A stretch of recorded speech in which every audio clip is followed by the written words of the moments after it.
En tant que médecin, cette pandémie terrible de Covid-19 nous a rappelé toute l'humilité qu'on doit avoir face à une nouvelle maladie. Sur le plan médical, sur le plan scientifique, mais également sur le plan sociétal et politique. Mon équipe de recherche clinique en neurologie a été redéployée sur l'hôpital dans les services de réanimation et de pneumologie et nous avons participé à l'inclusion de beaucoup de patients dans les essais thérapeutiques. Ce que je retiens également, c'est la mise à jour et en lumière du questionnement scientifique par rapport à une nouvelle maladie. Je pense que le grand public a pu voir les interrogations qu'avaient les chercheurs qui conduisent parfois à des idées différentes et à des conflits. Et également cette dissociation entre l'urgence de la prise en charge d'une maladie et le temps qui est plutôt long pour pouvoir découvrir et développer des nouveaux médicaments. Alors, pendant la crise, en fait, j'ai été amené à faire des gardes aux urgences pour filtrer finalement les patients qui avaient le Covid. Et lors des premières consultations, je me suis tout de suite aperçu que certains patients avaient ce trouble de l'odorat dont on a parlé après, qu'on appelle l'anosmie, et qui est un signe assez classique en neurologie que nous on recherche dans d'autres pathologies. Alors mes collègues infectiologues ou pneumologues au début rigolaient et disant que c'était bien une observation de neurologue. Mais en fait, on s'est aperçu que c'était un signe à la fois fréquent et précoce de la maladie, notamment chez les sujets jeunes. C'est important parce que ça mettait le doigt sur le neurotropisme du virus, c'est-à-dire sa capacité à pouvoir infecter les neurones et éventuellement donc le système nerveux. Ça, c'est des choses qu'on savait sur les cultures cellulaires in vitro, mais chez l'homme, c'était une première indication pour ça. Très vite, avec le soutien de l'Institut du cerveau et de la PHP, on a mis en quelques jours en place une étude pour recenser l'ensemble des cas de Covid qui présentaient des manifestations neurologiques ou psychiatriques. Ça a impliqué l'ensemble des services de neurologie, de psychiatrie, de rééducation neurologique, de neuropathologie, de neuroradiologie, de neurophysiologie, donc tous les acteurs qui sont impliqués dans la prise en charge et l'évaluation des maladies neurologiques et psychiatriques de la partie Est de l'assistance publique Hôpitaux de Paris, Sorbonne Université, pour à la fois recenser, mais aussi colliger les principaux symptômes et essayer de comprendre finalement quelle était l'atteinte du système nerveux dans cette maladie particulière. On avait deux objectifs. Le premier, c'était de décrire ces manifestations dans toute leur complexité. Et la deuxième, c'était de voir si l'infection par le Covid pouvait avoir un impact sur l'évolution des pathologies neurologiques ou psychiatriques chroniques que l'on suit au quotidien. Nous avons eu trois grands résultats. Tout d'abord, le nombre de patients était impressionnant puisque en quelques semaines, en mars-avril, on a recensé plus de 500 patients qui avaient ces manifestations neurologiques ou psychiatriques associées à une infection Covid sur les 2000 patients à peu près qui étaient hospitalisés au total. Donc ça fait quand même une large proportion de ces patients. La deuxième, c'est qu'il y avait une diversité énorme des symptômes que pouvaient présenter les patients.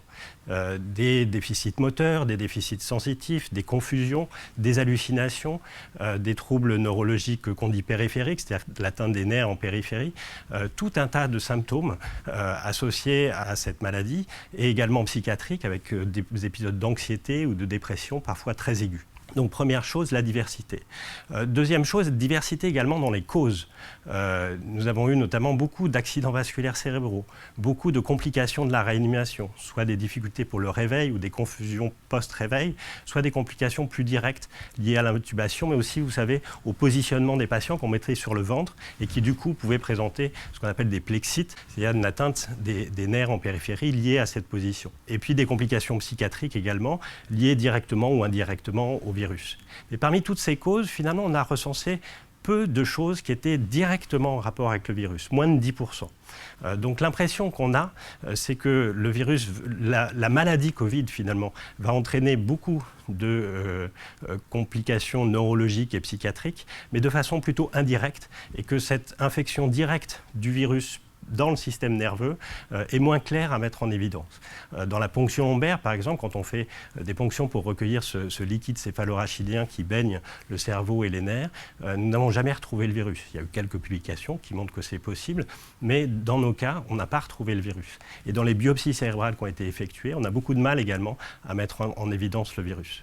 Donc on a cette dissociation entre beaucoup de symptômes et de manifestations neurologiques, et puis finalement une implication directe du virus qui est sans doute un peu moindre, avec ceci dit des choses qui sont reliées indirectement au virus, c'est-à-dire soit l'orage cytokinique, l'inflammation provoquée par le virus, soit ses propriétés protraumotiques, c'est-à-dire la capacité de faire des caillots qui sont sans doute responsables des accidents vasculaires cérébraux, soit des complications dysimmunitaires à long terme, c'est-à-dire le système immunitaire qui va réagir contre le virus et qui du coup va entraîner des complications à long terme de type neurologique. Et puis le troisième résultat, c'est que chez nos patients qui présentaient des maladies chroniques, Alzheimer, Parkinson, sclérose en plaques ou autres, la sévérité de la maladie Covid était d'autant plus importante que la maladie sous-jacente était sévère.